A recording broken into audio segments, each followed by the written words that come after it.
ngā mihi. Look, I'm just excited and just so happy that all of this knowledge is re-emerging and that we're able to regain what our tupuna knew. And I'm excited about that.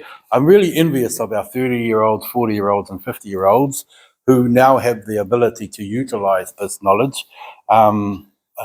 Sadly for those of us who are in the 60s and 70s, etc., kind of my biggest thing around Maramataka these days is when my moko wakes me up and I ask her, what day is today, baby? So it's just, you know, Orohunga that you mentioned, Mātorohanga, there's a few others. Paratene Te Oka Whare is another from our kāinga. And so, you know, they were knowledgeable people. So I just want to share a little kōrero about 12 years ago now, we opened a exhibition at Aratoi. And before it opened, they were looking for a name for that particular exhibition. And there were lots of names being used or being sort of put forward, Toitu, Te Whenua, all those sorts of things, Toitu, Wairarapa, etc., etc. And so one of the discussions I started to sort of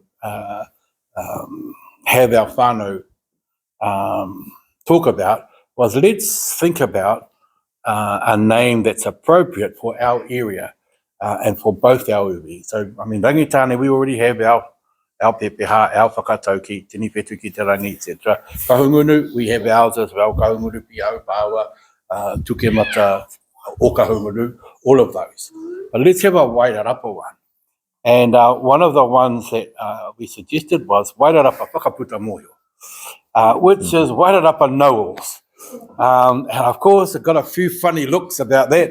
Why on earth would you want to call Wairarapa know-alls? Well, one of the things to think about is other iwi have similar sayings about themselves. Te arawa mā ngainui.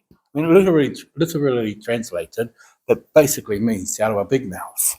But it actually refers to their ability to speak. So it's kind of, you know, it's actually a really great saying for te arawa because they are good speakers. Tūhoi mau kai, you know, tūhoi waste their food. But, you know, it actually refers to their manakitanga, which is true. They're good manaki. And so Wairarapa whakaputa moyo, although it translates to Wairarapa know-alls, it actually refers to the knowledge we hold here. And, you know, and that's from those tuhunga, Mātorohanga, Tohu, Te Oka Whare, and a few others. And so why I'm excited is because we now have people like Rangitāne, like Riki.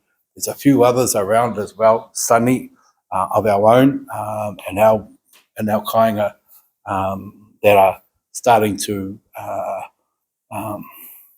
learn and share. So, kanui te mihi kia koutou, tēnā koutou.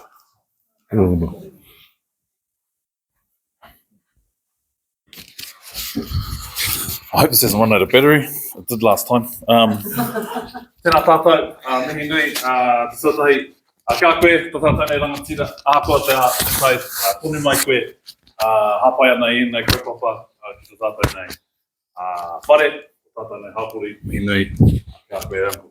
O tira kia koe, ki te rangatira, e pai mai nei, me o kōrero, ki whāngai mai ki ringa e tātou, mai hara mai.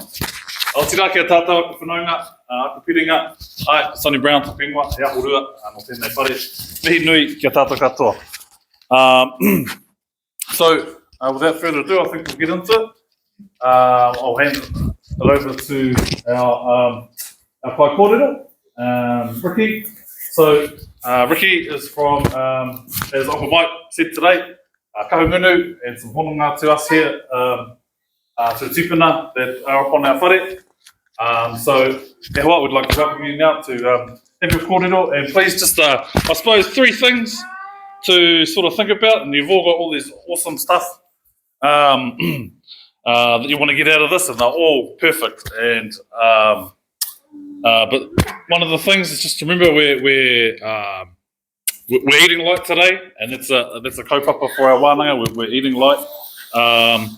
Also, like Mihirangi said, think about whatever kōrero you hear today, or any conversations you hear today, is about this this group that we may form out of this.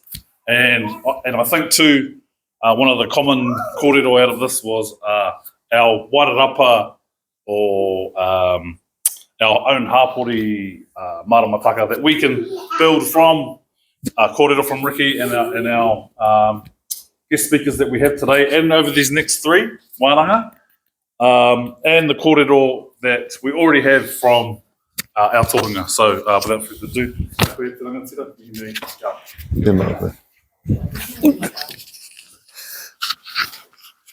Tēnā tātou, ki te miha aroha ki a koutou maha. Tēnā koe e te rangatira e te pāpā mō tō whakatau i tēnei ata. Te hono ngā whakapapa ki ka hununu, ki rangitāne. He tēnā taonga koe ki tō iwi. He tēnā taonga.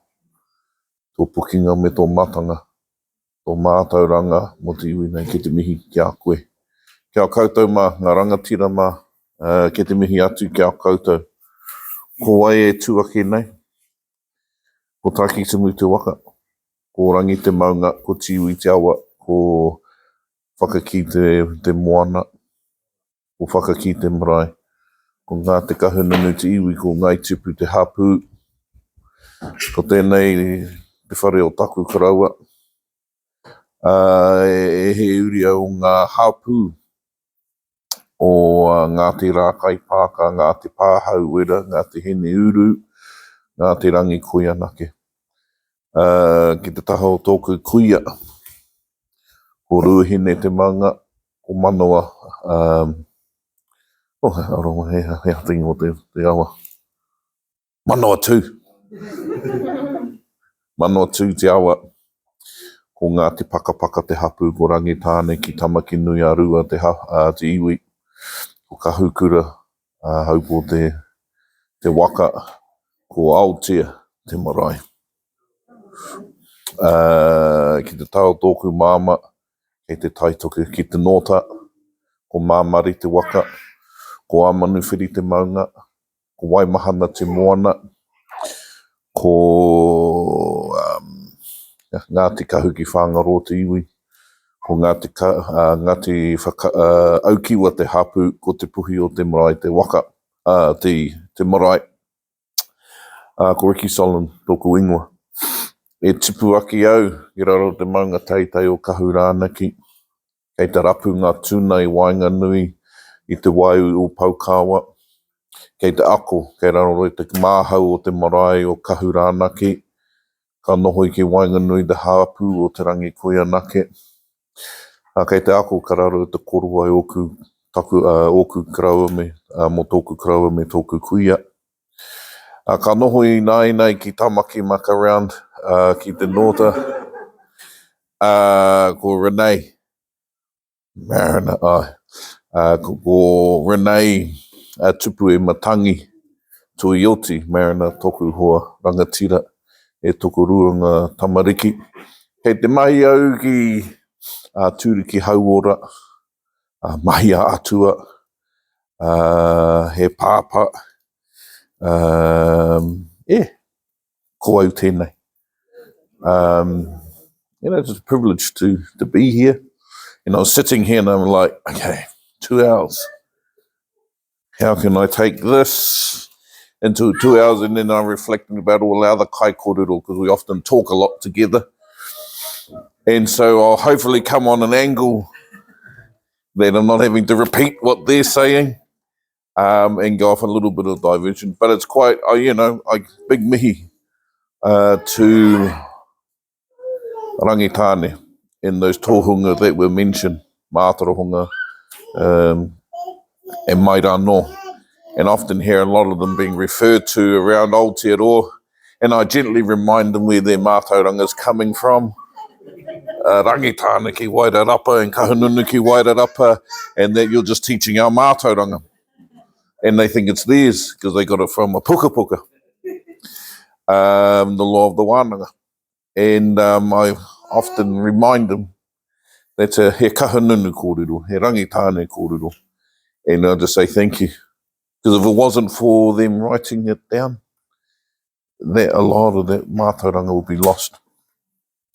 Was the TV on? Did I just push green button, is it? Oh, I have a habit of ruining things, but...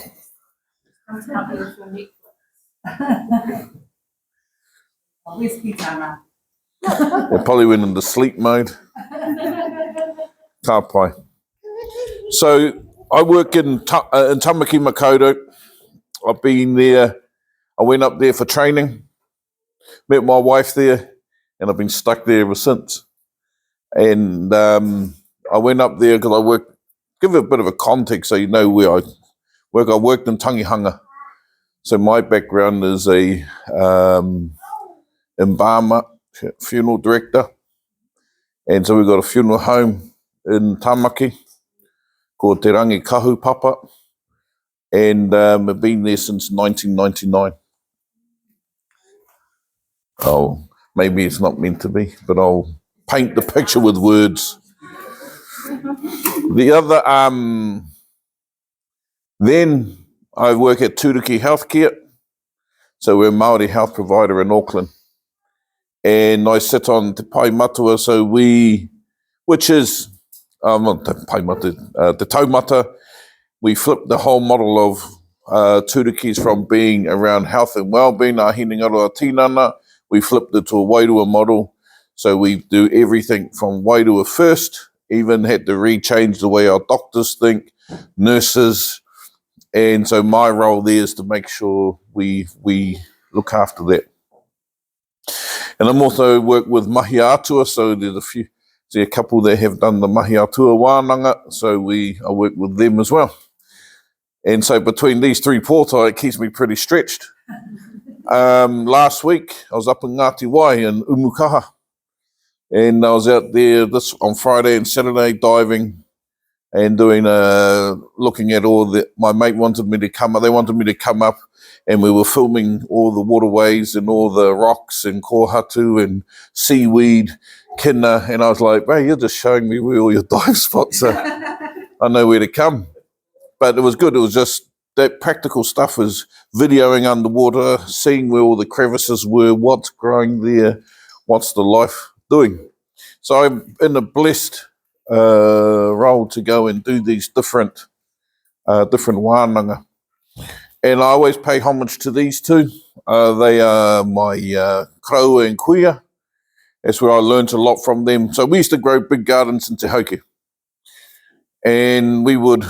Well, when I say big, they're big when you're in 7 and 8 year old, when you got a 12-acre kumara patch, and then a 9-acre pumpkin patch, 5 acres of riwai, and kamo and that, and there's more. And so I used to weed those gardens with my koroua.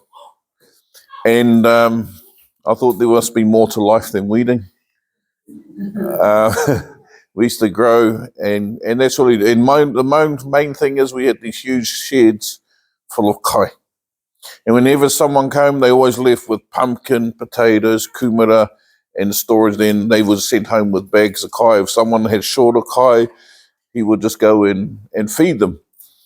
And so a lot of my, all the work came from him, and all of the mātauranga. Everything I learnt everything from my koroua. But it was my nan who was the brains. She was the teacher in kind. And at that stage, she was probably starting to go into mate wari.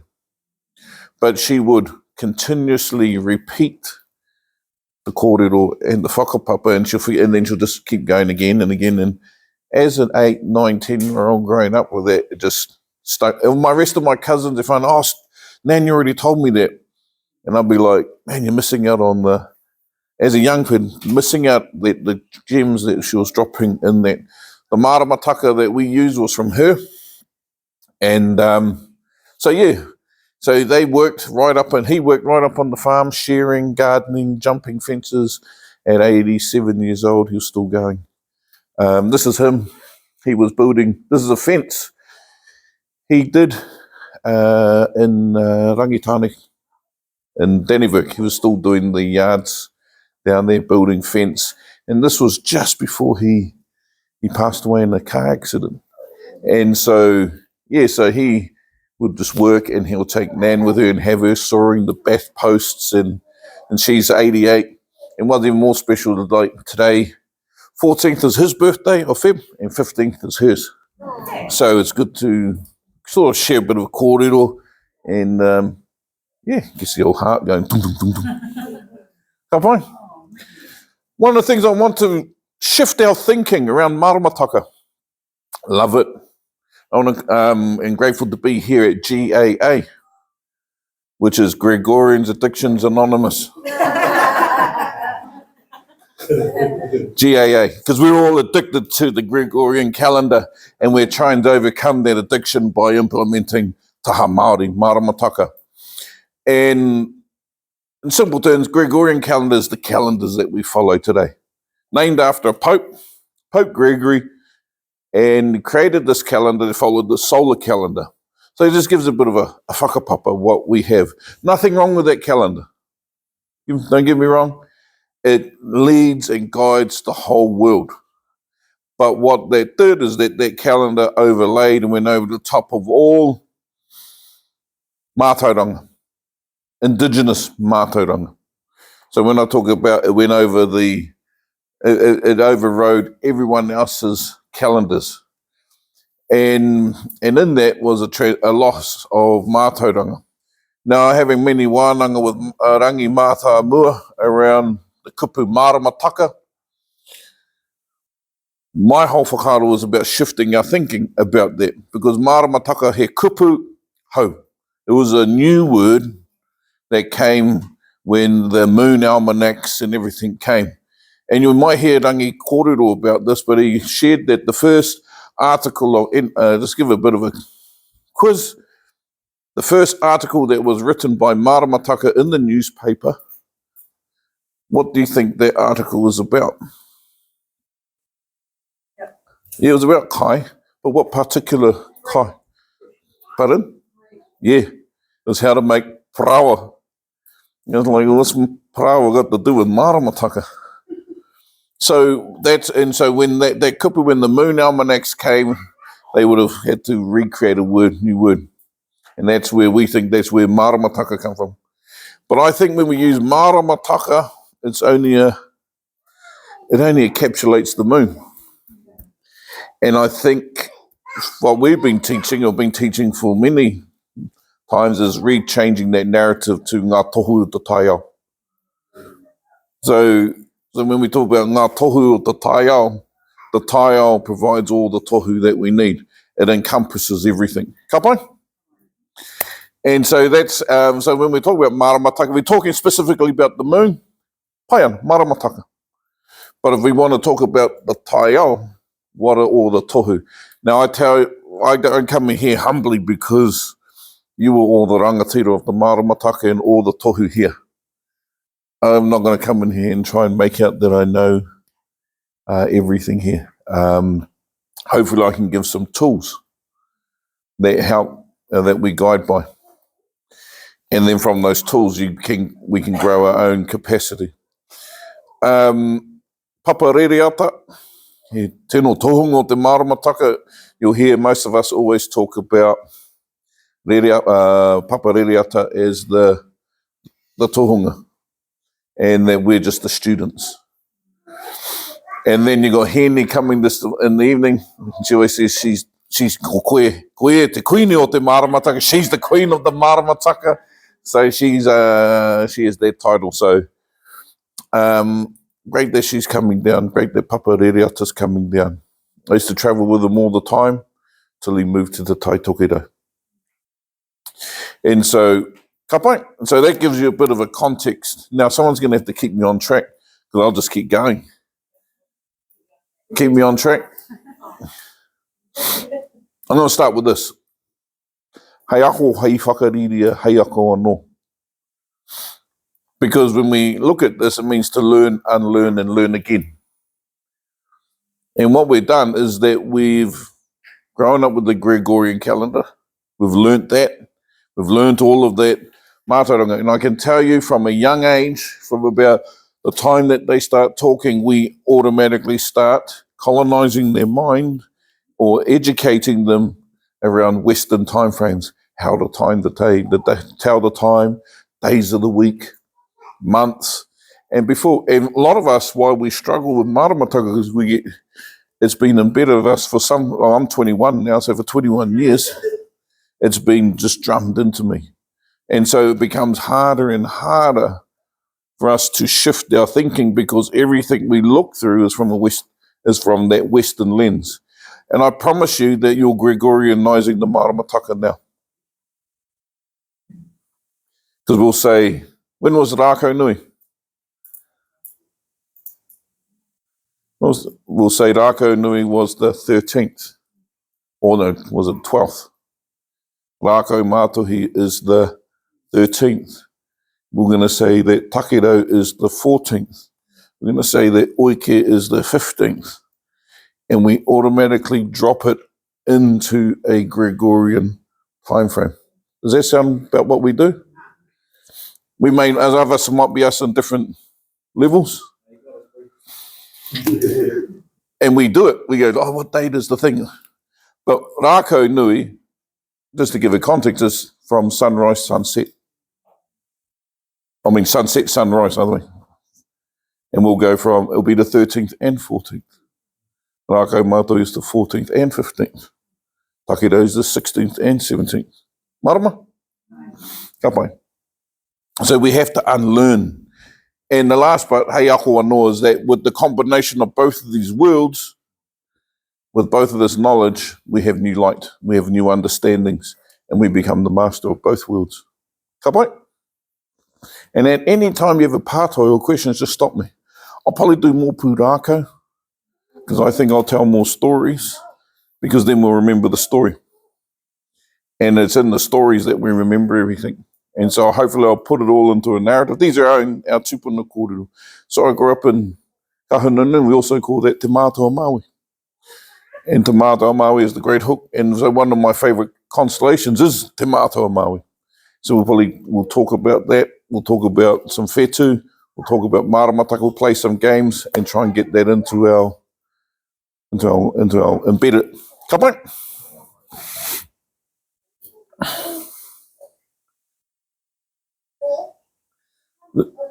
So this whakatauki guides everything.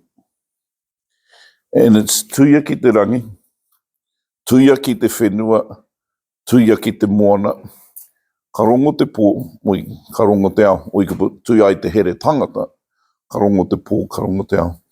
This here encapsulates everything in the Maramataka and ngā tohu te Taiao. So when we look at tuia ki te rangi is everything that's in the rangis. What's some of our tohu that are in the rangi? What was that one? Whetū, tamanui te rā, ngā kapua, ngā atua, ngā niwa, ngā hau, the winds, in the marama. So anything that's in the heavens, that's what it's referring to. So tuia is whatever's in the heavens is bound to the whenua.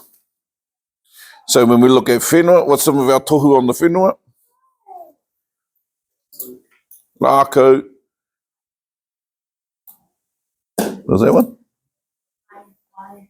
Yep, kai, wai, puti, people, kararenga animals. Everything that resides on the whenua is connected to the heavens, to the rangis. And tuia ki te moana is that everything that's in the body of water, whether that be lakes, rivers, ocean, is connected to the land. and we call it he whakatapu torutanga, is that's the triangulation of how our Taiao works. Ka pai? And I bet you I'll drop a couple of little tohu and see who the experts are. And I don't know if the pahutaka, or if the kōwhai tree's flowering, what kai's really in the ocean? Kina. I remember I was about to say when the pahutaka was flowering, wrong part of the country. So, ka pai, there's why we have different Maramataka. So, if you were to say up north, or when you see the kōwhai tree flowering, what kai is ready, they will go tio.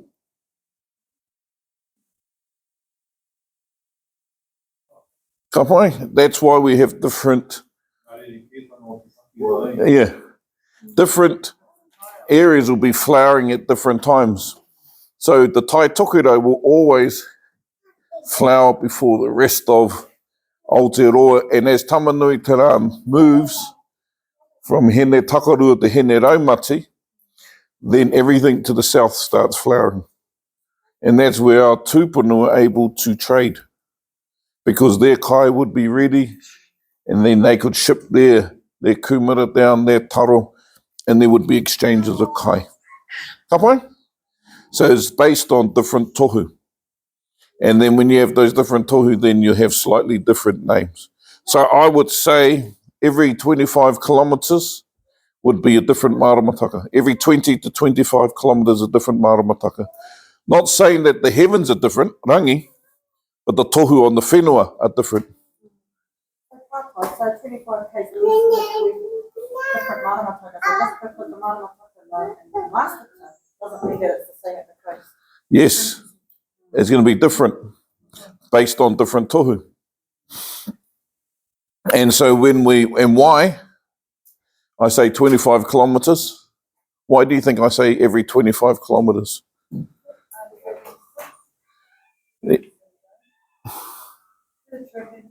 Yeah, travelling distance. Because 25 kilometres these days is not far when you're like driving. If you had to walk it, 25 kilometres is a long way. It's a day hike, almost. Or mind you, they probably ran it in the Maida Nor ran that in a few hours. But it was based on your travel. So we didn't have internet back then. We didn't have resources that we could tap into and go, what's the weather forecast down the South Island? We weren't getting Met Service reports.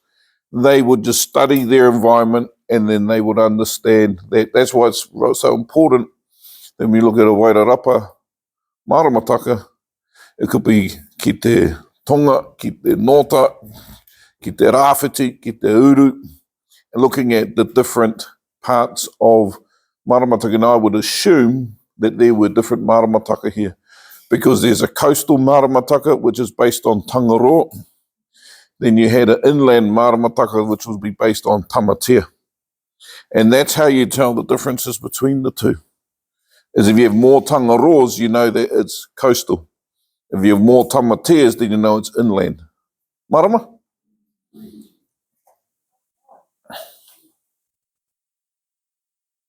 So what there is eventually saying is whatever's happening in the heavens, and then that's how our tūpuna will sign when Matariki rises. What are the tohu that are on the land? What are the kai that's in the moana? When whakahu rises, what is the tohu on the whenua? What is the tohu in the moana? And they would start, that's when you look at their name, Te Koroua is one of our atua. Te Koroua is the long fish, but Te Koroua is the atua that looks after the migratory patterns of ika, manu, and mango. So our tūpuna would align that with a whetū. Ka pai? So our work really is triangulating the mātauranga here in Wairarapa to this. On this particular, like even kōrero around Matariki. Now everything you learn here today is the truth for today. just today's truth. And we heard Rangitāne Moore's kōrero, and he talks about matariki being ngā mata o tāwhiri mātia. But if we go to, and we study our puka puka of Mahutonga, and their kōrero is that it came from a basket from Uru. And so you're going, oh, which one is the right one? And that's what I love around Maramataka, is that everyone there's a different whakapapa and different kōrero. And so when we start learning these different kōrero, then we can start creating our own tikanga around how we're going to do things. Ka pai? Any pātai so far? Hopefully I'm heading down the right path. Yeah. So yeah, what is in the heavens is bound to the land and the oceans. Ka rongo te pō, I refer that to te pō coming off Papa Tuanuku, and that one there for us is te pō is our tāwhito knowledge. Just the way I interpret it is te pō representing the Maramataka, representing Hina Marama. Te ao, whakapapa of Rangi Nui, is also Te Ao is the world of light, representing the Gregorian calendar. So ka rongo te pō, ka rongo te ao, is how do we balance ourselves in this world between these two calendars? Well, I promise you, if you were to go to the D8, what are they called now? Te Whatu Ora, and say we're going to follow the Maramataka 100%, you'll be all sacked. Because that's not the type of Maramataka it is. Maramataka is not about keeping time. You'll miss the planes. You won't catch a bus, because that's just not the type of calendar it is. It's based on Tohu o te Taiao. It's around kai, mara, fishing, and that's what the Maira no, Maramataka was based around kai. And you have to understand, Maira no, if they got it wrong, the consequences were dire. Starvation became a reality. In our day, we can fall back onto the supermarkets, the Pack and Save, the Woolworths. They've become our go-to. And so when urbanisation happened and our whānau moved from the rural communities, from the marae, or from the pā, we always grew up calling it the pā. It never became the marae until I went up further north. But we always referred to the marae in the areas, the pā. When we were at the pā, we would play together, grow our kai, and we would be total mana motuhake, a sovereign over our own kai. But when they moved into the urban cities, into the city centres, they started moving away from that mātauranga. So at the consequences of moving into where we are now. Pai. It's like I'm being a teacher. I'll sit down, you don't mind that?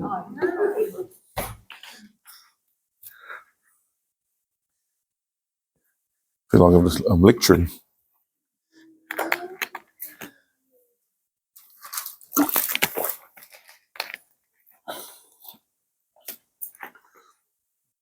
So that's it. When we're studying Maramataka, or ngā tohu o te Taiao, we look at everything. Because with every star, every whetū, there's a plant that flowers, there's a fish that we gather, and there's a kai that we gather. And it's about, that's where our mātauranga was putting all that together. And this is what we've been teaching when we're going to different hapu and different iwi, is everyone wants to know the Maramataka as in the 30 lunar cycles. That's the easy bit, because it's already there. It's the hardest bit is weaving all the other mātauranga together. Marama. So there it is. So when the star, when we look at up north, we look at Pahutakawa flowering, it aligns with the star Rehua. So when rehua rises in the morning, the pahutakawa tree is flowering and the kina are fat.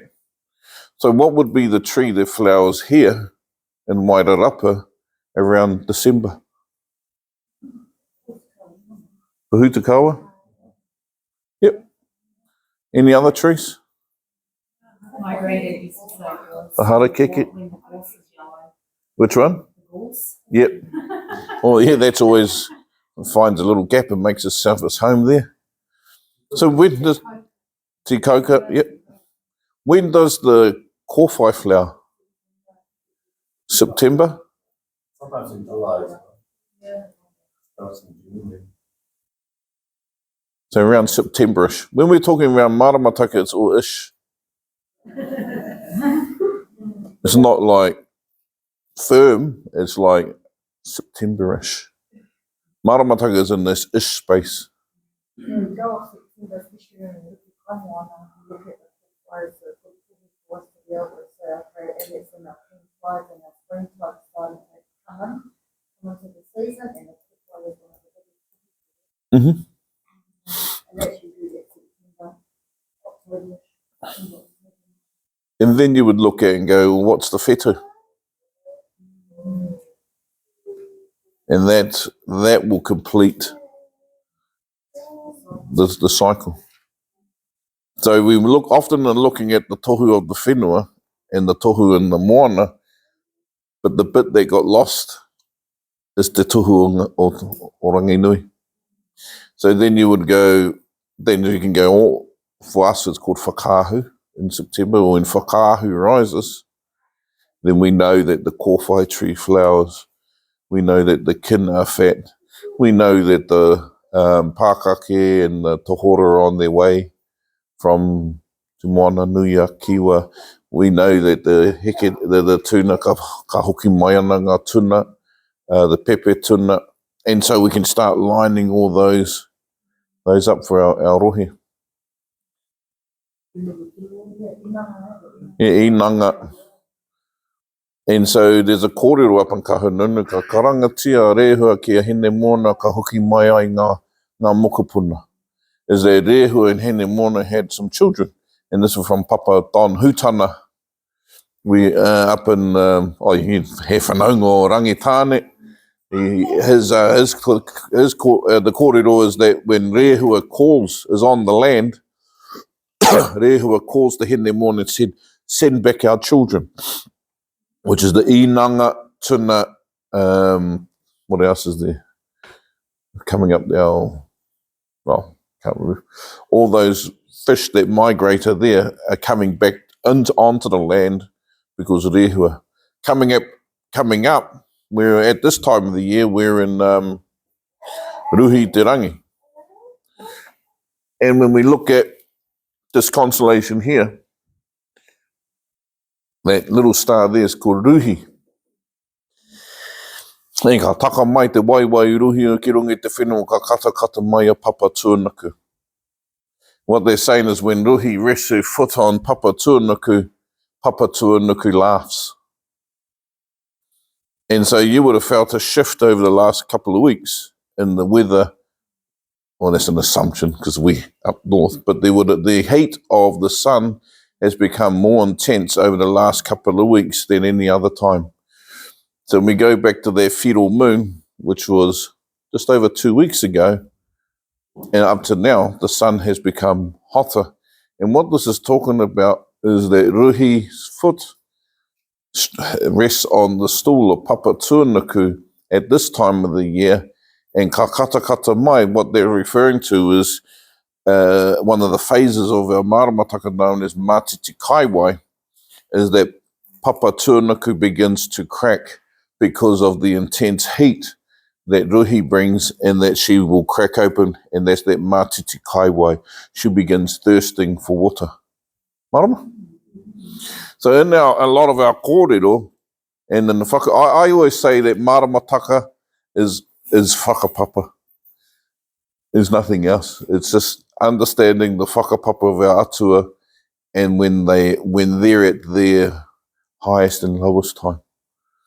And then rehua is this is just a characterization of it. Rehua is the papa of Ruhi. And ka moia rehua ia peke hawani ka puta mai ko Ruhi. So the star that rises before Rehua even comes into existence is a star called Peke Hawani, and they had and so that you know that the heat is about to come, summer's coming, because when Rehua rises. Marama? Then we know when, at the moment, if you go out at night, you'll see, no, in the morning, sorry. If you go out in early hours, about 5 o'clock in the morning, you'll see this constellation, or Te Mātua Māui, just sitting up here. I was up early this morning, just trying to figure out where I was in the world. Because when you work in different parts of the country, they could be that way. And when I come further south, they're this way. So it's just positioning myself so I know where I am. And so Rehua is the star of summer. Ka pai?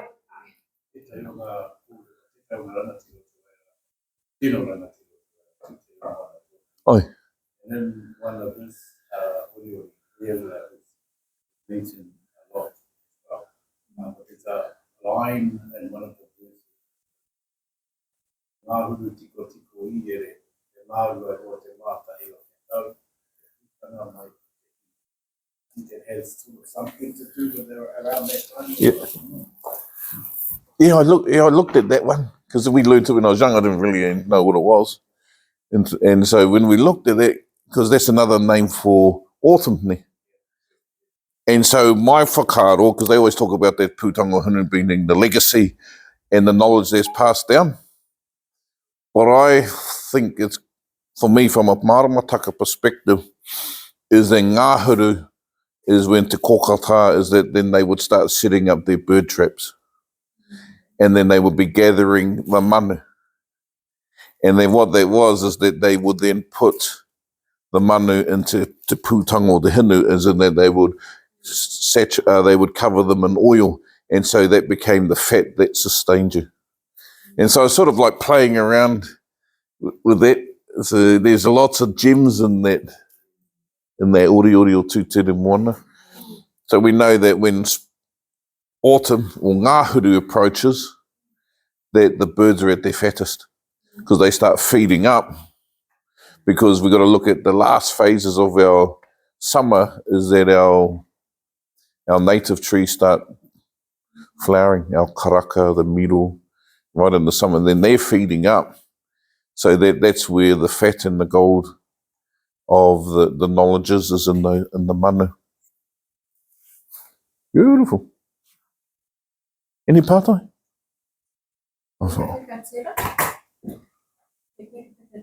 Ai. Also, ehe peka peka. So another kōrero, are we familiar with Mataora and Niwareka? He kupu tāwhito mō raumati ko Orongo Nui. So Orongo Nui is another name for summer. And in the Orongo Nui, what I'm saying about when Rehua rises is that when Mataora and Niwareka came back from Rarohinga to Te Ao Tūro, the Tiwai waka told Mataora and Niwareka, do not go back. Do not go back because there's a big battle going on. Kei te pakanga, te pairangi o ngā atua. And so in our kōrero of te pairangi is known as the Great War of ngā atua. And te pairangi happened in winter. So when we start looking at our mātauranga, is what is the great battle is when ngā atua, ka puta mai, the hukarere, the hukapuhi, is all the snow, winds and everything. And what Tiwai waka said to Mataora, don't come back because you're going to walk straight back into this war. And Tiwai waka, and then so Mataora said, or when should I come back? And Tiwai waka said, come back in Orongo Nui. And ka hoki mai te Orongo Nui, come back in summer because the winds will be quiet, the wars will be over and everyone will be at peace. And so when we look at that, is that when the Mata Ore Niwareka came back, they were given a few taonga. One of them being the Popoia and the other one being the Peka Peka. And so when we look at the Peka Peka came back in December, and there's also one of the children of Rehua is flowering. Now Rehua, we often, does anyone know where we got Pekehawani? And we're all familiar with the relationship of Rehua and Matariki. Ka whānau mai ngā whetū o Matariki. Does anyone know any other relationships that Rehua had?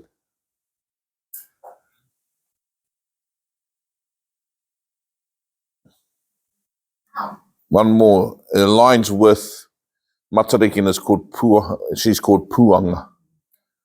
Ka noho Rehua ia Puanga ka whānau mai ngā whetū o te ngahere.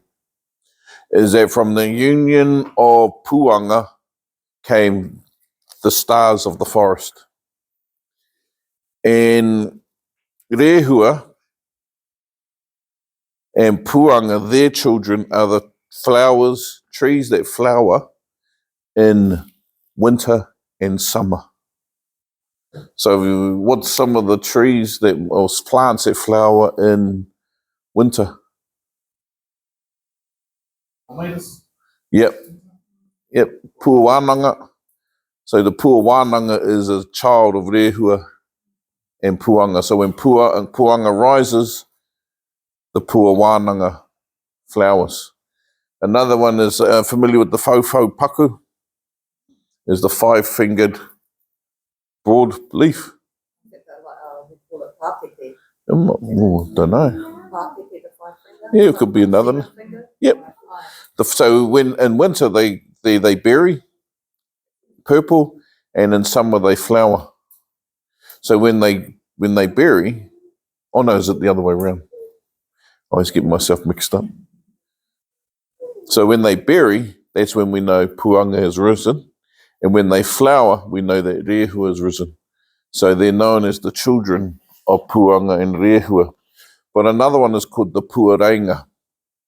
Anyone heard of the Puarenga? Resident expert right Yeah. Are you pointing under the chairs? there. Under the chairs. Yeah. So the Puarenga is another child of Rehua and Puanga. So in December, when they're flowering, called Taimaiananga Peka Peka, and the Peka Peka is the one that helps, the short-tailed bat is the one that helps them spawn. From our data, here in the Wairarapa, our Peka Pekas come out in December. When do they come? February, March. Yep. So they'll be about now. Yeah. So they come in align with because with Rehua being up there a little bit higher. That's cool. Cool. Now it's called today, the patches that we know about are now deep.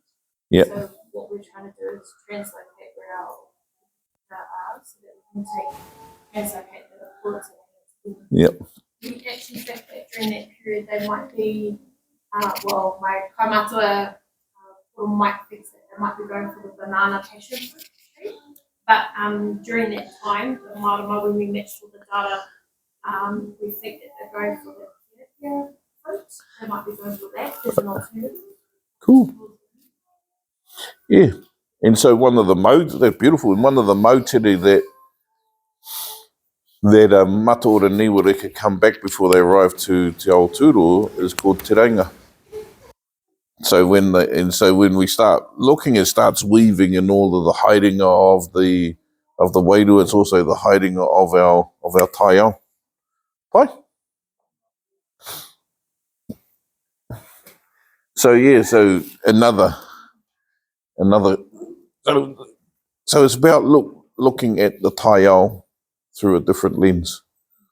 Is looking at more as from a whakapapa and the connection versus this is this. Because what I'm observing is that we've become very rigid with our Maramataka, but our Maramataka is very fluid. Ish is a good thing, because sometimes we're getting stuck because we've westernized it. The way we're looking at it is this is this, this is this. So there can be a little bit of when we look at Rākau Nui, you got to understand, well, which one is Rākau Nui, because there's 3 or 4 moons that look exactly the same. So it's identifying which one is the right one. Marama? Ka pai? We'll play start off with a bit of game, eh? And I'll try and teach it as much as are we all familiar with the names of the Maramataka? Because Maramataka, there's 30 names associated with the Maramataka cycle. There's 12 or 13 kaupeka seasons. And then when you add that all up, there's 390 different combinations of the Maramataka. But we keep looking at it as this singular thing versus this widespread 390 different atua and environments that are happening within the calendar year. It is huge when you start jumping into it and having fun. But I'll teach you the basics of it so that by using your hands and by identifying how we use our hands and a little bit of a game I created, so that I could cement it in my own head and people I work with. You might remember the action, how to read the moon by using your hands, positioning where she is in the sky, and then connecting that with the tides are all contained in this little game, but you'll just put all the tides and everything to it because I don't know them down here, but they should be close. Okay, let's make a circle.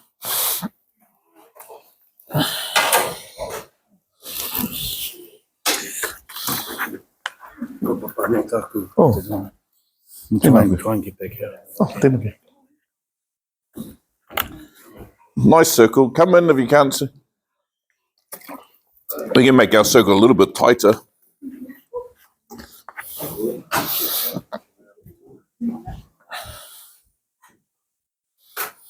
We're all on different journeys, and I think this game sort of captures everything in the ish role. It's rightish, but it could be a little bit wrongish too. Ka pai, so we're going to start. And I know there's different names of the seasons down here, and this is an area I never came into and learnt. Okay, we'll start with a hope. Now this one here, call it Whiro. Whiro. Whiro. Ka pai, that's sounding more energetic. Whiro. Okay, ano, Whiro. And why we put this here, and we're Whiro, why I call this one Whiro, because then when we're going to remind ourselves is that on the Whiro moon is known as Te Pōuriuri. And Te Pōuriuri means, you know what Pōuriuri means? Dark. The intense darkness. Or Pōuri is another name if you shorten that. So Pōuri means to be sad. So it's a night of intense sadness. And so when Whiro came into existence, came on Te Pōuriuri because Whiro brought the intense sadness into the whānau. And when we look at most Maramataka, they say he pōkino. That's the real shortened version. Some ours will say he whiro te marama he pōkino. So we say that on Whiro moon is the darkest night. So when most people refer to the Maramataka, you'll hear your languaging. You observe your languaging. We'll say today is Whiro. But the languaging should be tonight is Whiro. Because Maramataka is all about te pō. Ka pai, we got to look at it as a te pō, not a te ao, because then it'll be te ao uri. So what's this one? Whiro. And why we put our hands on our hips is because that's when tamanui te rā and hina marama are together. Ka pai? It makes sense? So why most people say it's a dark night? Because there is no moon. And why is there is no moon? Beautiful. So te marama me te rākura are both rising together at sunrise and travel to sunset, and kua ngaro te marama, there is no moon. Because you cannot see it, because the moon and the sun are travelling together, hence we get that whiro. Marama? Okay, what's this one? Whiro, and what Tamanui Te Rā and Hina Marama doing? Travelling from sunrise to sunset. They're together. So, he pō kino. I think when we look at that pō kino, we often say, whiro is a bad day. It's a bad night. But what we're saying is that kino is referring to, when we talk about pō kino, it's talking about, as Matua talked, that there's a hidden meaning in it. It's referring to that it's a dark night. E he kino meaning pure blackness. You can only see the stars. Now, one of the best things about whiro, people say it's a bad night, but it's the best night to do star gazing. Marama? Oh, I just noticed that, it's a great time to do burglaries or crime happens. Yeah. Why? Because you can't really see. You can't see. So our tupuna say on a whiro night, beware of the mischief of people. Yeah, that's so true. The other one might know is they'll say, everyone come into the pā. We can't see what's going out there. We got to watch out for any mischief or any other hapu or whānau that are coming in. Kapai? But often we might say it's low energy, it's a bad time. But who does anyone follow Maramataka in terms of their ways of being? So when you ever look, is whiro, how are you on a whiro moon? Sometimes it's just how I Yeah. hold myself in spaces and around who I'm around. I surround myself and engage with. So I choose how I want to feel and feel. Well, a lot of our marama, not going by this is a low energy. If you know that preparation, your mindset can feel that. Yeah. Beautiful. And that's what it is like sometimes we get so caught in the name that when we say whiro, we assume straight away it's bad, because sometimes on the whiro moon can be the most productive evenings. So it's about where are you functioning in that? Is it a real opportune time where you function the best or the lowest? How did that come about with the low energy, high energy? It's a corridor. I first heard it from the Turuki sisters, from Hikaitama. Yeah. It was a language that people could resonate with, but what the real challenge was that people went, it's low energy, so everyone's low. It's high energy, but it's hihiri, or how are you functioning in that? And when... Some people blame the marama. Yes. Yeah, we blame the marama for everything. So did Rona. And what happened to Rona? Are you familiar with Rona? Oh, yeah. So what we did is what to put it in a language that we could understand was that you say this, because I've always said, it's not low energy. It's a hepo uriuri. It's an intense, it's a darker night. But when you look at that, it's like, it's a bad day, low energy. It's like you might function at a really high level on that moon, or you might function at a low level. It's not because you just got to identify where you fit. Kapai? So is this one? Whiro. Now the next part is that if we go several days later, nights later, we bring our left hand up, and then we open it up, bang. And we call this one tamatea. Tamatea. So all together, tamatea. Tamatea. And so when we look at it, we open the hand up and we have a look at Hina Marama, and you'll see that the left side of her is shaped like the banana.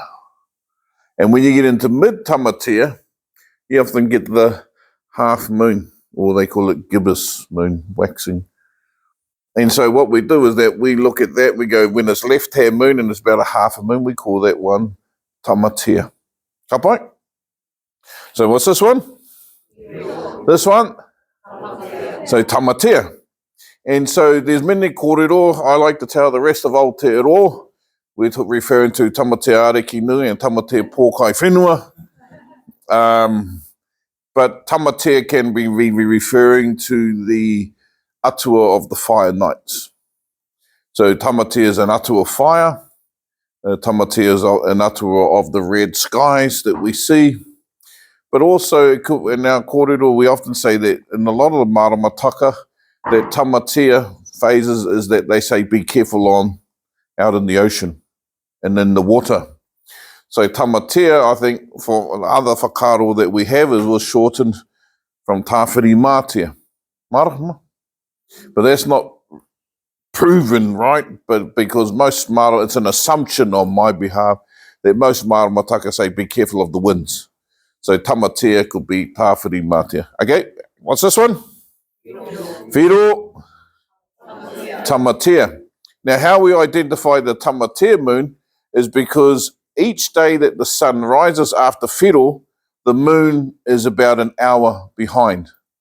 So by the time we get to when the sun's at about midday, ka eke mai, the tamatea moon is that's when the tamatea moon starts rising from the middle of the day and sets in the middle of the night. Te paupautanga o te rā ki te paupautanga o te pō. So real kapai, marama. So whiro, from sunrise, sunset. Tamatea, from paupautanga o te rā ki te paupautanga o te pō. Travels from the middle of the day to the middle of the night. Marama. So we're going to get this all down. We're going to learn all these names. Whiro. So repeat after me. Whiro. Tamatea. Rākau nui. Now rākau nui is when the moon's hen is at her most fullest. Now there's 3 moons that look, or 4 moons that look very similar. They look like the full moon. So how we identify rākau nui is that we just drop our hands out here. And so what happens is rākau nui is when the full moon travels from sunset to sunrise. And how we identify which one is the full moon is that Hina Marama and Tamanui Te Rā will be opposite each other closest to the horizons. Ka pai? So if you ever want to know which one is, because you might come out here, you might go out and you go, oh yeah, the sun's set there and Marama's there. Is that rākau nui? Kau, you know you're not there and it might be a little bit closer there, but you got to wait until they're almost opposite each other. And then when you know they're opposite each other, you know you've hit that rākau nui. So she travels from sunset to sunrise. Marama? So here we go. Whiro, tamatea, tangaroa. Then we come to our next phase. I went off there. So aroha mai. Erase that from your memory. So whiro, tamatea, rākau nui, and then we go to the last quarter, tangaroa. We go tangaroa, open up our right hand, and what we have a look is that we call that when the right side is smooth, and what happens, ke te roroku ahina marama, roroku meaning the waning of the moon, gets smaller, and when you get to that, almost that D on the opposite side, we're in tangaroa. And tangaroa rises from te paupautanga o te pō and sets at te paupautanga o te rā. So it travels from the middle of the night to the middle of the day. Marama? So, any pātai? So we'll go through that. We'll keep repeating that, because what we can do is then we can go out and have a look and go and identify which phase we're in just by using our hands, you'll be able to identify what tide, where the tides are. Our tupuna would know where the tides are just by looking at the moon. And judge everything from there. This one, koi tēnei, whiro tēnei, tamatea tēnei, tēnei, tēnei. And that's it is whiro, tamatea, rākau nui, tangaroa. Whiro, tamatea, rākau nui, tangaroa. Whiro, tamatea, rākau nui, tangaroa. Whiro, tamatea, rākau nui, tangaroa. Whiro, tamatea, rākau nui, tangaroa. Whiro, tamatea, rākau nui, tangaroa. And ko tēnei te Maramataka, the repeating cycles of the moon. And I always teach that, because if you can get these 4 down and study them, the other names will just come naturally, because that's half of the Maramataka done in those 4 names. And after saying ngā pō o whiro, we'll go o matu, matu whenua, whiro tiria. Why I say they whiro? Because whiro is an atua of death. And o matu and matu whenua are talking about the death of Hina. Ka matea Hina Marama, that she is going to die. And what they're referring to is she disappears, and then that's our connection with Hina te iwa, Maui is all contained in that whakapapa. Marama? So then we've got 4 there. Then we go to tamatea, so we go whiro. And so how we identify before we're going into whiro, if you wake up before about 6:30 in the morning, or 6 in the morning, you go out and you see the moon sitting in the horizon to Te Rāwhiti, then you know you're coming to the closing of the month. Then it could be, if it's up here, it might be o matu, next morning, matu whenua, and then when you don't see it, when in the morning, when the sun comes up, whiro. Marama? So whiro, that's why we say whiro covers o matu, matu whenua, whiria, tiria. Ka pai, and then we go to tamatea, so we go whiro, tamatea, we can go tamatea ngāna, tamatea hotu, tamatea aio, tamatea kaiareki. You have your 4 tamateas, so that tamatea is representing those 4 phases. Then we go rākau nui, then you might have 4 rākau full moons that you can see, which might go something like atua, or could be ōturu, or atua, ōturu, rākau nui, rākau mātuhi. So you know that one there is covering in that, and then you know if it's up here, before it gets to the horizon, you've caught which moon it is. Because you're looking around about that far, is about an hourish. You like how I say hourish?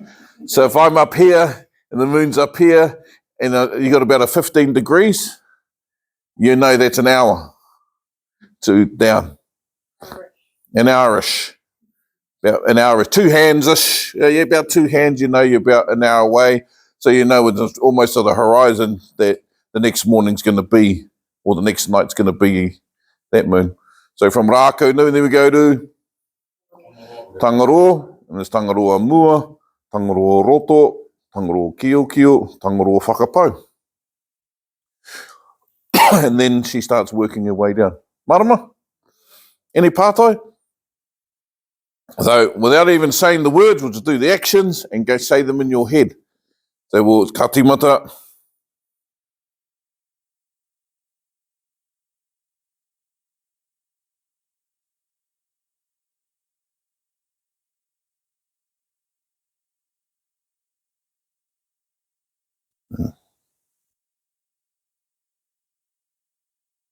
Ka pai? So it's getting that into it. And then the next part, what we have to do is go out there and look at it. People often turn to the apps, paperwork. I say your biggest calendar that was ever created is when you walk outside, that's where you need to look at it, not the app or the paper or the stuff. It's about spending time in the Taiao, figuring that. And then, ka pai,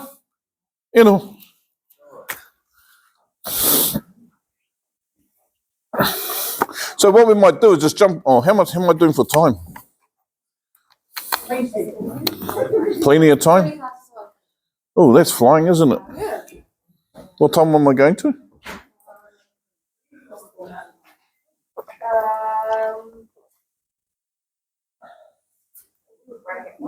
Okay.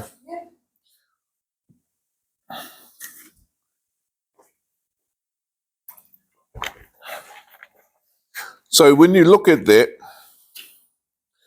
you go Whiro, then you know on the Whiro moon, you want to look to Te Tairāwhiti to the east and have a look what star, because it'll basically go Whetu, and when the star comes up, and then that calendar starts when the moon, especially down here, Kahununu, in Rangitāne is our moon, our calendar starts on the Whiro. So it'll go a Whetu will rise, next new moon, and then it's Whiro, Tiria, all the way around. And we get to Ormatu, and there'll be another Whetu up, and then we have a look what that Whetu is, and then the calendar starts again on the new moon, on the Whiro moon.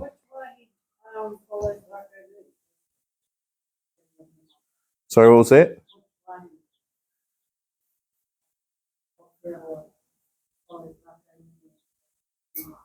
Oh, Te Whānau.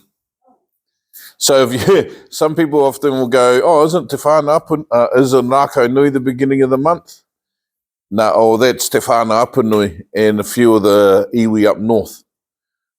So most iwi start on Whiro, but there are iwi that starts at Rākau Nui. The next big pātai, the tono that you have you have to understand is what day does Whiro start. And this has been the biggest challenge for most people. And the kōrero is, there's two ways of starting your calendar. You can start your calendar, Whiro is the new moon, the starting of the new moon. Or Whiro, some calendars will say, Whiro is the day after the new moon. So that's a wānanga that you have to have within your own rohe, is which one do we follow? Is it the day of the new moon, or is it the day after? Or the other one is kōrero, is it when I see the first slither of hina marama when the sun sets?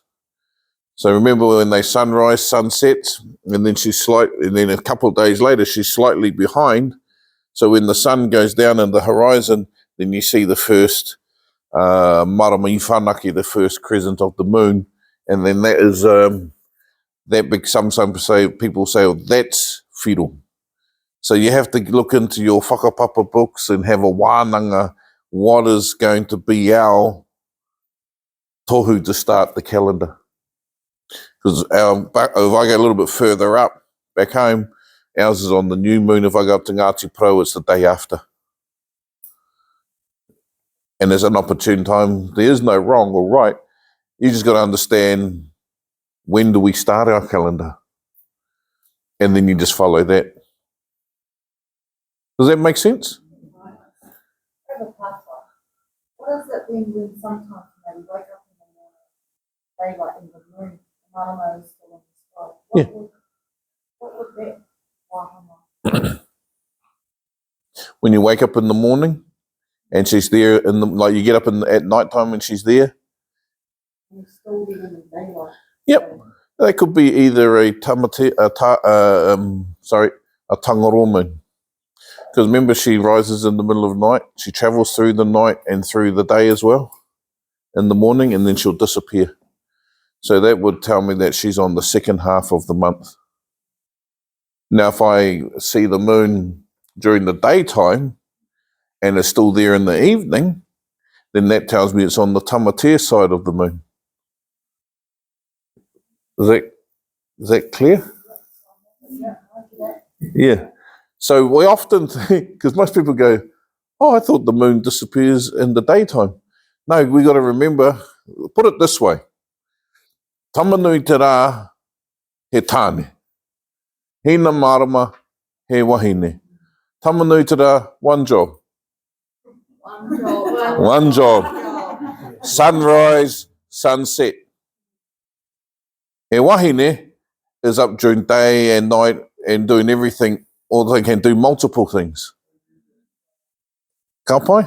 Does that make it? So Marama can travel both day and night. And that's when I was talking about that we got to move away from our thinking that the 12th is Rākau Nui, the 13th is Rākau Māori, 14th is Takiro, because she's travelling both night and day. The sun, we're measuring her or Hina Marama's movement by the sun, not her own. She stands in her own mana. Ka pai?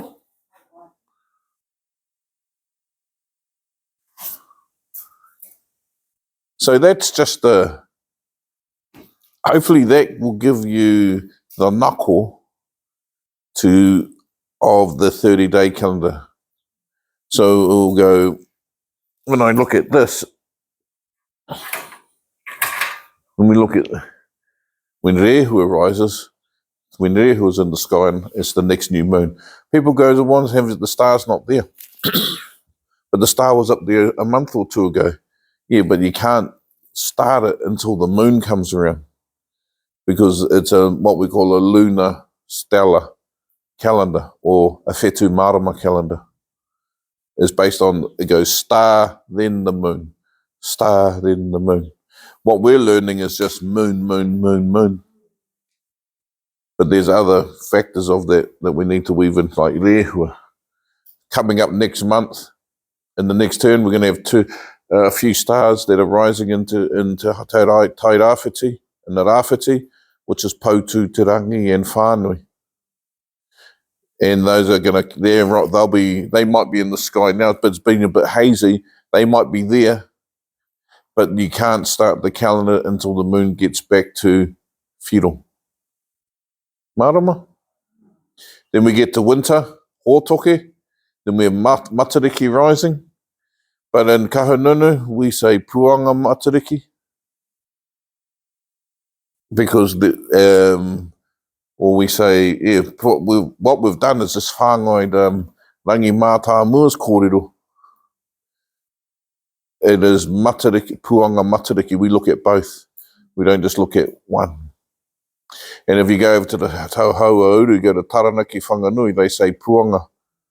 Ko puanga te whetū o te tau.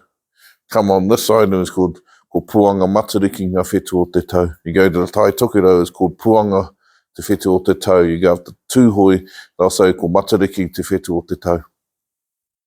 So it's about, so when they rise, we don't activate the calendar until the Maramas get back, Hina Marama gets back to Whiro. So people go, it's already in the sky that Matariki started.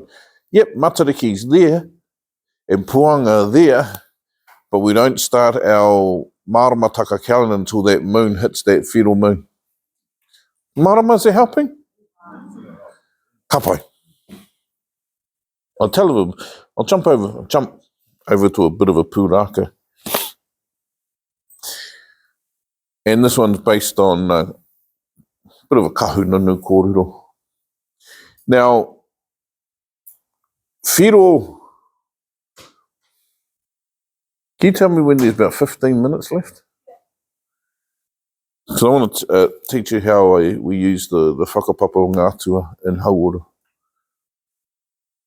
When Ranginui and Papa Tuanuku were separated by tāne, we often assume that when they separated it was from mai te kore te pō te ao Marama.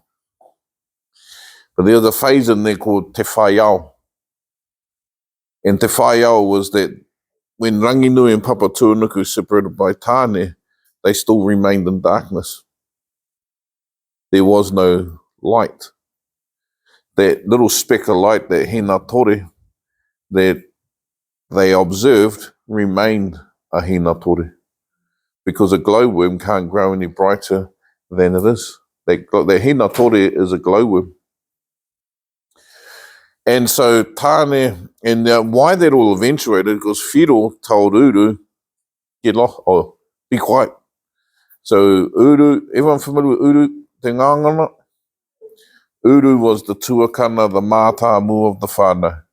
So when Uru went to address prior to the separation everyone, Whiro, Atua number 6, turned to Uru and said, turi turi, be quiet, because Whiro wanted to be the Atua, to be the māngai, and to be the Atua of this creation. Uru left and went. Said, I'm out. Uru said, I'm out of here. And moved out of that whānau, disconnected the whānau, and went to Australia. I better plant that in your head, eh? Went and hid in the whare. And was up in Ranginui. And in this whare, Tāne came, because Tāne needed a world of light. So Tāne went pursuing, looking for Uru, because Uru may know the answer how to create light so that they could see on Papa Tuanaku. And then Tāne, in the meantime, had a couple of daughters, tamahine. One was called Hene Tiahuru, and the other one was called Hene Tirama. And that Tāne presented these two tamahine for the mamai that Uru was going through. And they set up their whare ko te maire hau. And in this whare, like this, then they had their children. Uru and Hene Tirama meaning to twinkle or to sparkle, the daughter that was the sparkling eye of Tāne. And from the union with Uru came ngā whetu purupura, is all of the whetu that they had, and they placed them all over their whare. And in the other union of Hene Tiahuru and Uru, ka puta mai ko te rākura me te marama I whanake came the moon and the sun. And there they sat in this whare of Maire Hau. So when Tāne arrived and spoke to Uru and said, Uru, can I borrow some of your children so that we can create a world of light for our papa, or Ranginui? And Uru said, nah, you're not getting our children, and left. So Tāne went off and then met up with this, had a bit of a Wānanga and tried a different approach, and came back and caught a hui with the three of them, Uru, Hene Tiahuru, and Hene Tirama. And in this Wānanga, Tāne said, our mother, tēnō muki muki ana ki a Ranginui, our mother pined, and tēnō momo e ki a Ranginui is really pining because she cannot see Ranginui, and then said, I know that if we have your children, we can create this beautiful korowai to highlight and show where our father is. And the Hene Tiahuru and Hene Tirama gave the green light and the nod for Uru, for Tāne to take these children. And Uru did too. Eventually said, yep, you can take them. So they were given 3 baskets. I think there's 5 or 3. I thought I was sidetracked onto another. Is that these 3 baskets? One's called Raururangi. The other one is called Tango Tango. There was another one called Te Rauroha, and another one was Kauhanga Nui, and another one called Tikarua. And Uru gave 3 of those 5 to Tāne, and Tāne took these kete and appreciated. Raururangi, Tāne said, Uru said, Raururangi is to remind everyone of the spiraling in the darkness that I went to. The kete tango tango is to remind you that the darkness I went to when I removed myself from the whānau and my loneliness. And Tikarua, well, that's another kōrero. And so Tāne took these baskets and was walking, was trying to figure out how to get these kete, these up to Ranginui, and came across the navigator. And the name of this navigator was called Tamarereti. And Tamarereti said, Tāne said, if I jump on this waka, can you take us out to Te Paiwai o Te Rangi ki Te Umu Rangi Nui? And Tamarereti said, yeah, I've got a waka, and the name of this waka is called Uruao. And so they placed all of these kete on there, and then they sailed out until they got to Te Paiwai o Te Rangi into the horizon, and then the great waka of Tamarereti launched out into the sky.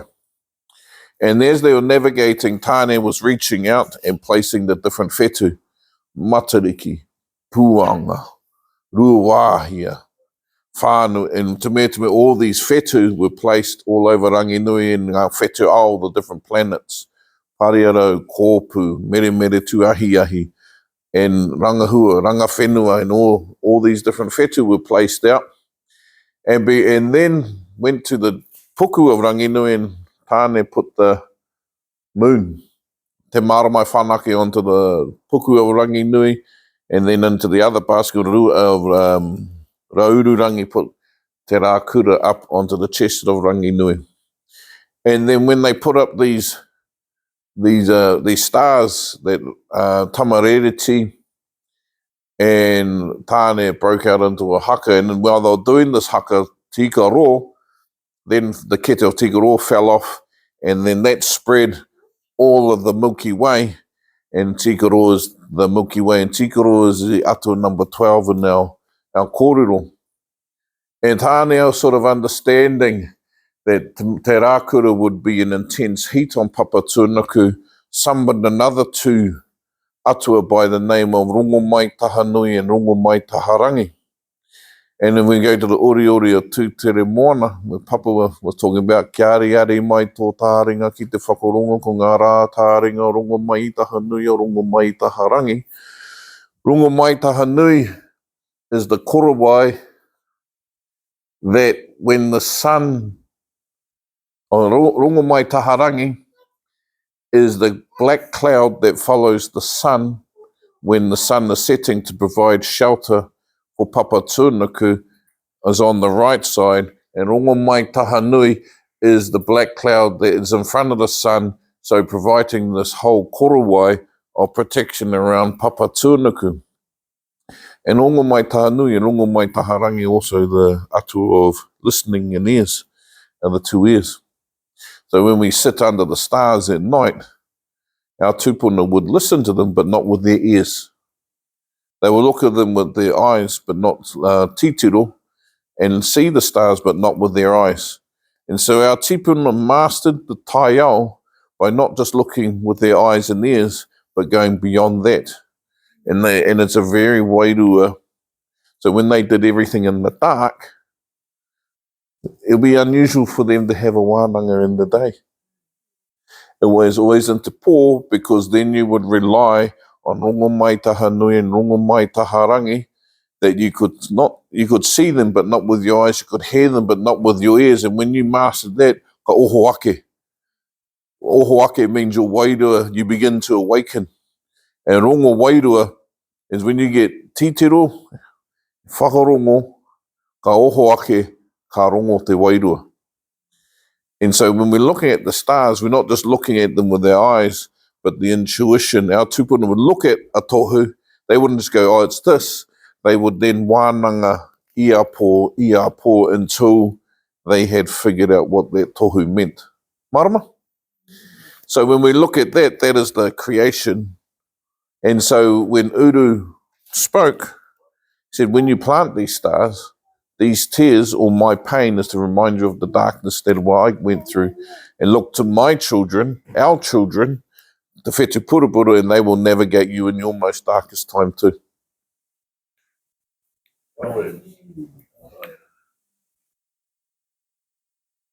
So there's a whole wānanga around this te mātua Māui, around te waka o Tamarereti. And there's a whole kōrero, and if I can ever get back down there to do that, because we're only just touching on a smidgen. And sort of leads me to this other kōrero. Oh,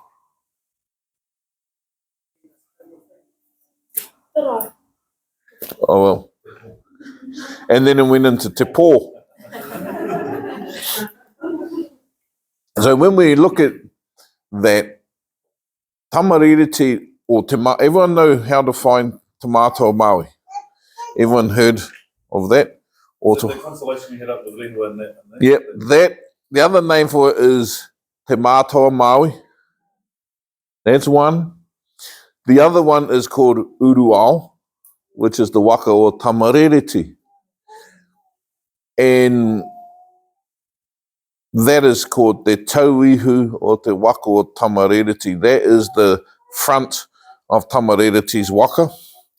And if you go, are you all familiar with Te Waka? We always say Te Waka o Arangi, which is the kōrero that Rangi talks about, which is the waka of Matariki and Puanga. Or that's known as the taurapa o Te Waka o Tamariri. So it goes across the whole sky.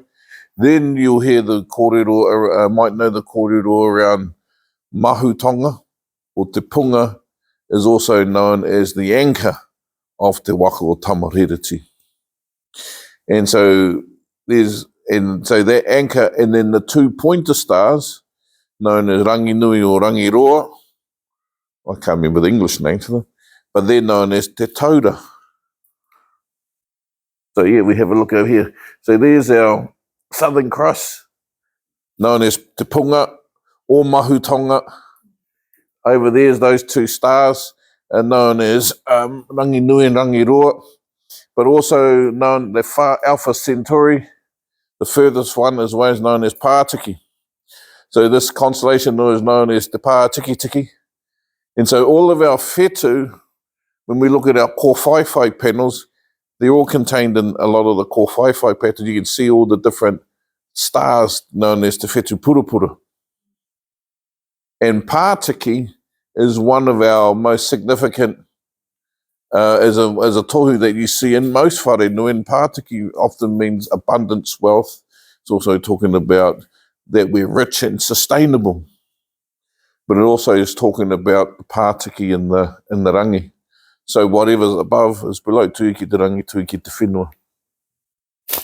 So if you got a little bit of paper, There's paper at the front. I don't know if anybody.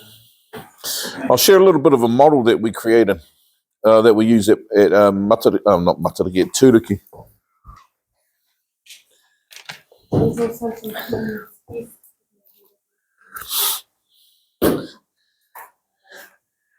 So what do you want to do? I'll just make it simple. Don't draw it like this yet, but on your piece of paper, draw a line down the middle and a line across. Just make the ripeka.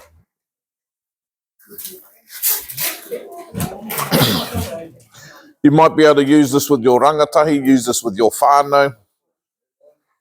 And one of the things I always real big on is there's no point, is you got mōhiotanga, is the things you know, mātauranga is the things you learn, and from the things you learn you must get maramatanga. From the mātauranga must come maramatanga, and from the maramatanga comes mauri ora.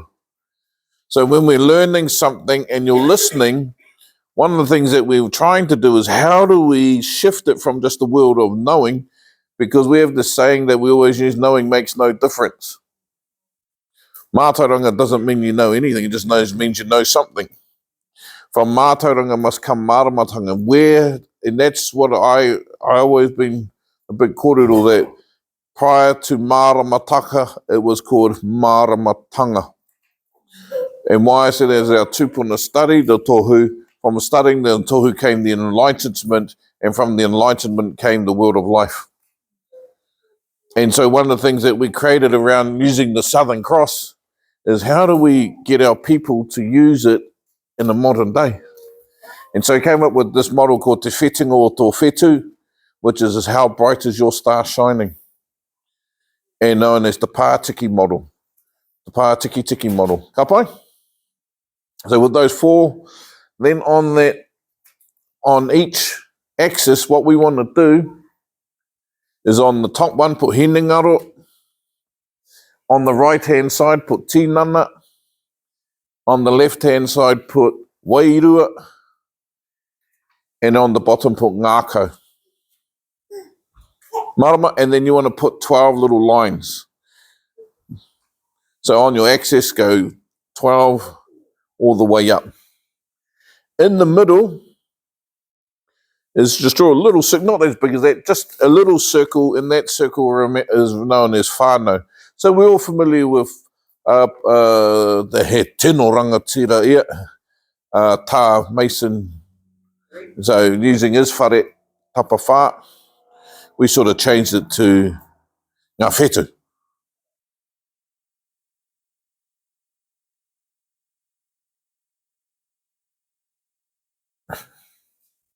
So the 12. And so each axis is held by a whetū.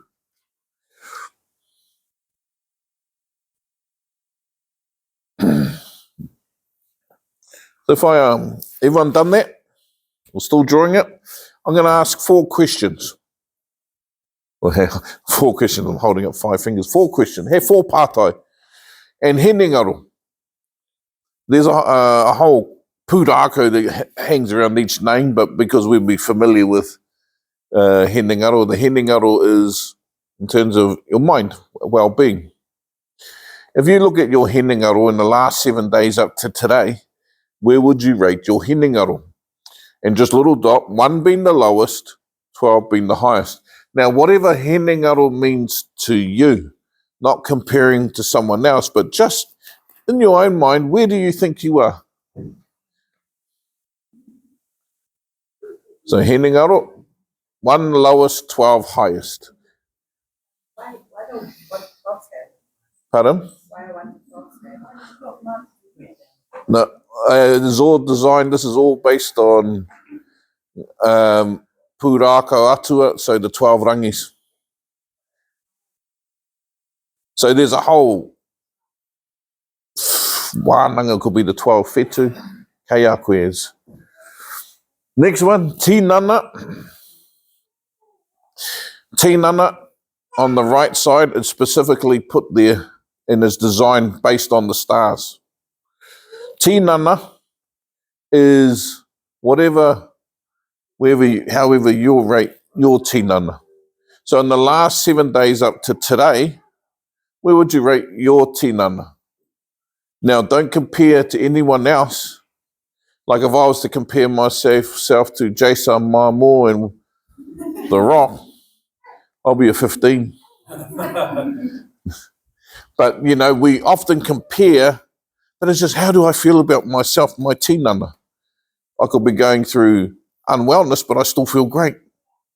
Or I might be low. So 1 being the lowest, 12 being the highest. Marama. Then on the opposite scale, we have wairua. Wairua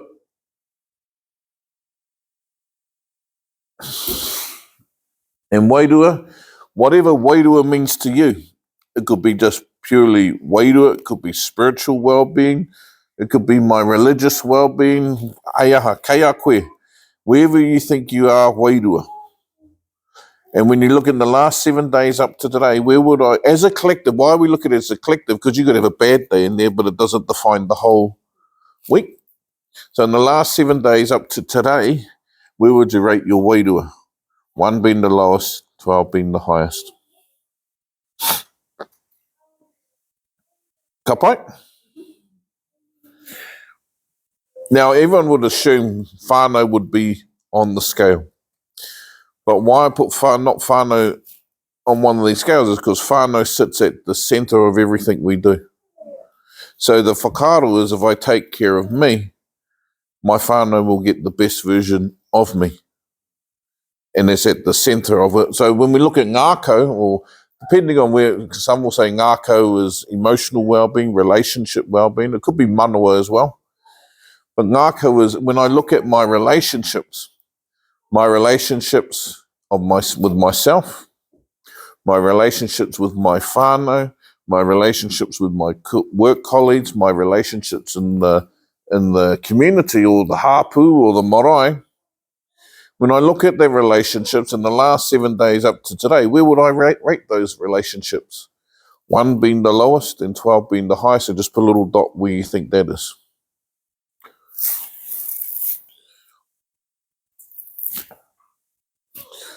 Marama?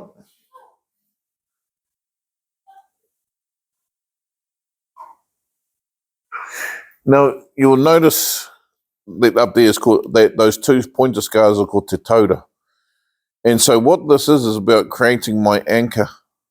So this is about where am I right in this moment, and then when I do that. So what we want to do is go back up to where we put our dot on Henengaro and draw a line from Henengaro to Tinana to Ngākau, Ngākau to Wairua, Wairua to Henengaro.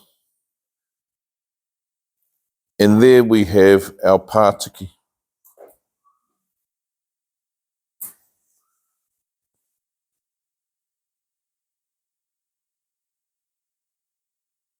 Now we may have a look at our Pātiki. Is it like a nice taimana, nice and evenly based, or is it like Nemo?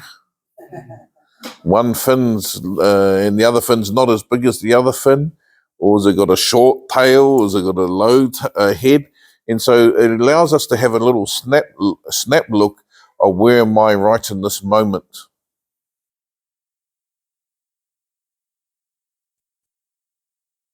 Marama? And so that's then what we do is then when we start our week at Mahi, we start at work with everyone doing this. Then it allows us to set goals in specific areas that you want to. So you might find that you got your Henengaro's at maybe let's say a 7, Tinana is at a 4, Wairua is at a 8, Ngākau is at a 8. Then you can go, which area do you want to choose to work on? So do that. Have a quick look. Have a look. Anyone want to have a share their little? There we go.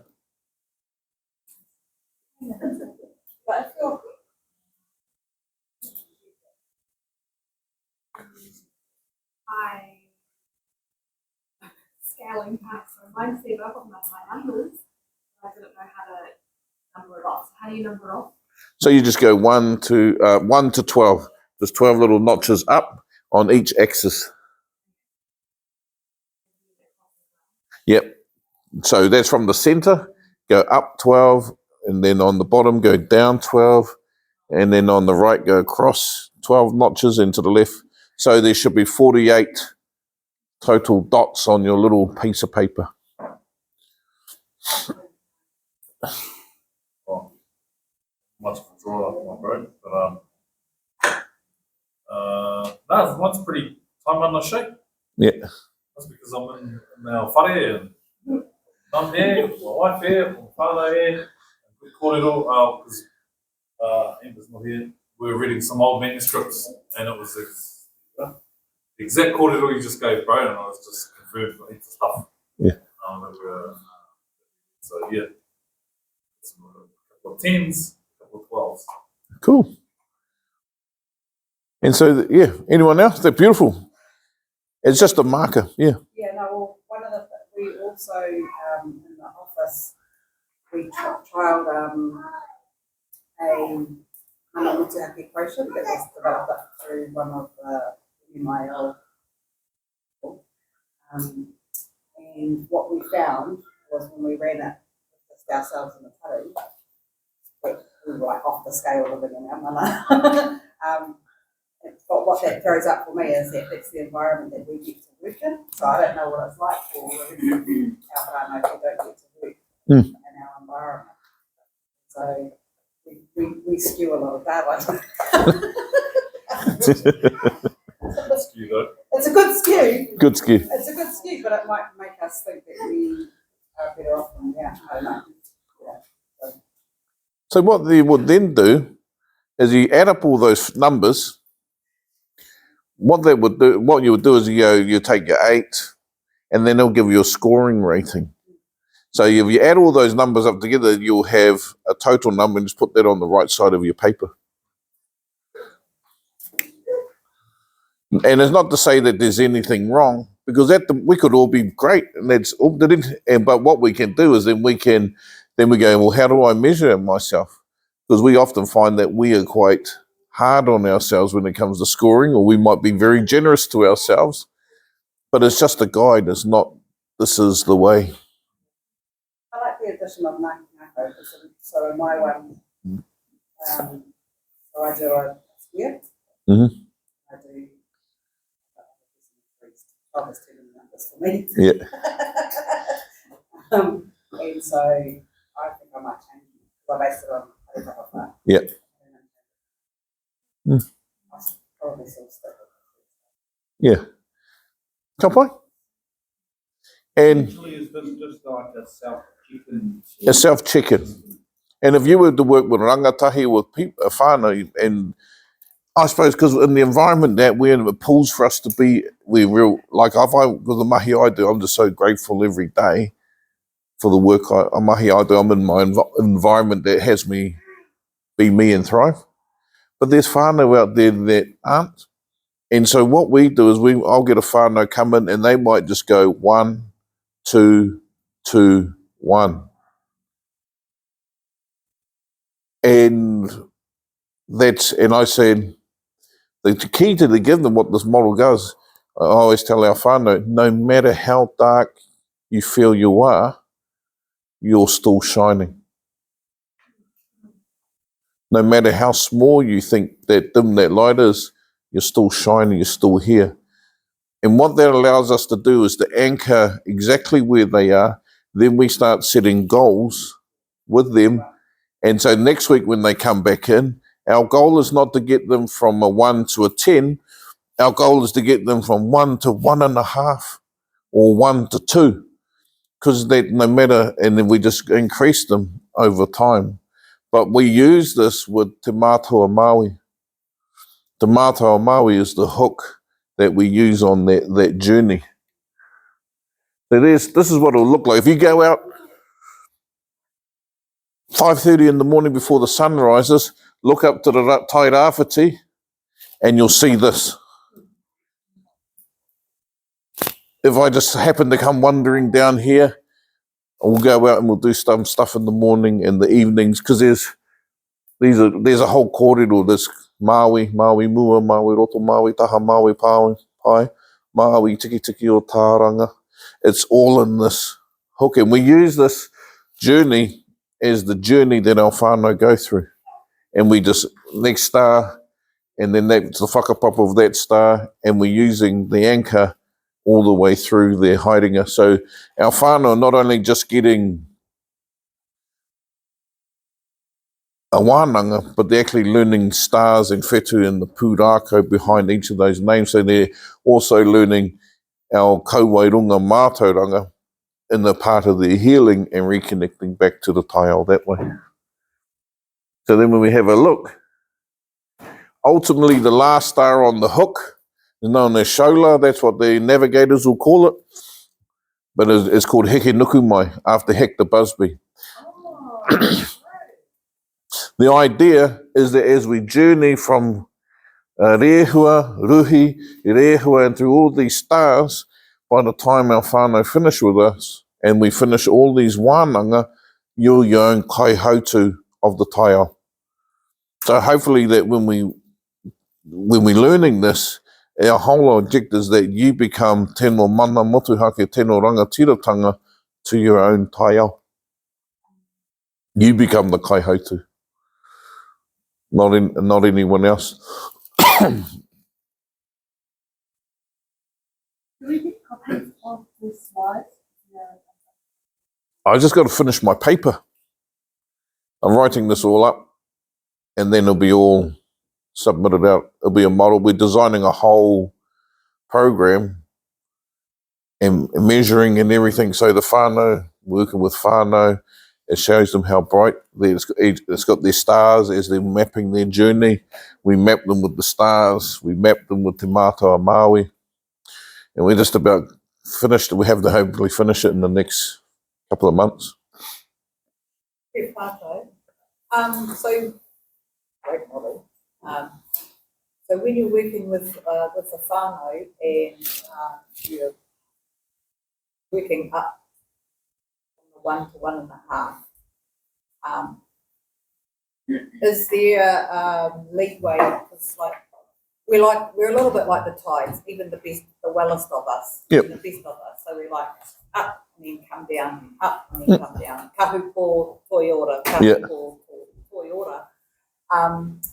In your model, does that cater for the whānau when they come into kahupo again on their way up? And then, Oh, it's every... And what the marama is, or what whetū, what whetū represents that consciousness that they're in. Yep. So if we have a look at their whetū, it's just a space for the Wānanga.